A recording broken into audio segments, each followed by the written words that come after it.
Thought I'd just do a little film to show you how the scissor bird takes to pieces.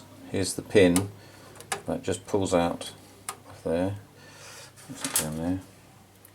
The side just lifts off like that, and the scissors come out fairly easily. There, here we have the scissors.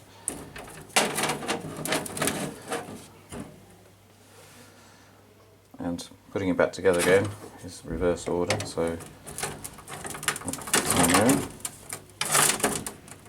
Good.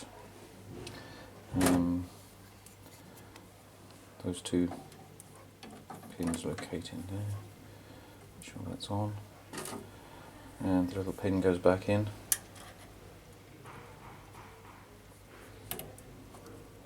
And here he is.